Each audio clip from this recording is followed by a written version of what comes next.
Hi, welcome to Raj Alnay. Today I'm going to explain you about the key elements of the business case. As you all know, business analysis is a kind of career which majorly try to understand the business requirements followed by the problem of the stakeholders and providing necessary solutions for them. This is what in brief business analyst role is all about. This is a kind of career which act as a intermediary between business and technical communities in the field of IT application development. So as a part of the responsibilities of a BA, business analyst has to prepare some business case document, which is something essentially important to understand clear understanding about what exactly they understood preliminary so far. So there are 11 key elements which today we are going to discuss in this video. Whereas the first one is called executive summary, where we'll be providing a summary and high-level summary of the project. What is that are we going to develop? Followed by this, in the second point, we need to discuss about the definition of the project, what exactly this project definition is all about, as a part of understanding what we have.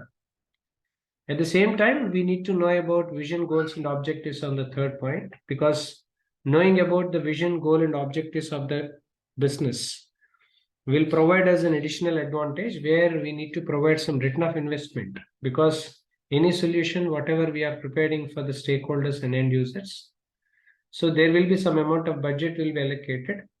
On that budget, implementation will be taken place. So when there is an amount of budget they are allocating, so they'll expect some return of investment in a quality manner. So knowing about the goal, vision, and as well as objectives of any business is essentially required. Followed by this, scope of the project is essentially required. Knowing about the scope, the possibilities of developing an application, what are the external as well as internal scopes, or in scope and out scope should be known to us well in advance.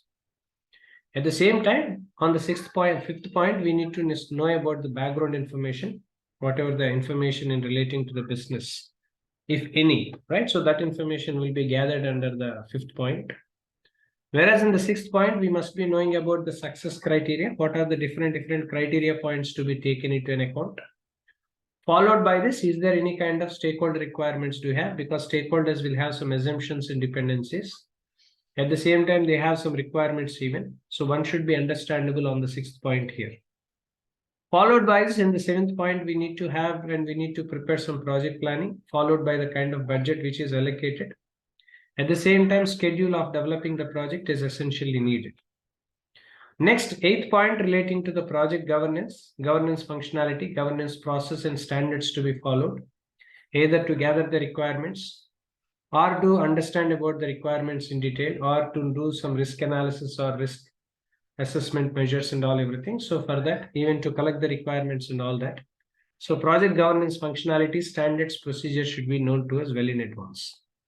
At the same time, we need to prepare a communication plan in reference to the communication among stakeholders and as well as technical team, vendors, all that. At the same time, followed by the 10th point, we need to do some market assessment and all based on the kind of product, what is that we are developing. We need to have an assessment in reference to the market, followed by the competitor analysis for that respective product. At the same time, one must perform SWOT analysis as well. Means SWOT analysis will provide us the self-assessment where we'll like to know about the strength, weakness, opportunity, and threat. Followed by the kind of strategy, what is that they are required to follow. Last but not least, risk assessment is what generally we have to do under the 11th point. So these are the 11 key points and key elements of business case, which one has to be followed, being a business analyst whenever you are preparing the business case document. For more information, please reach out to the contact details, which will be posted in below to this video. Thank you.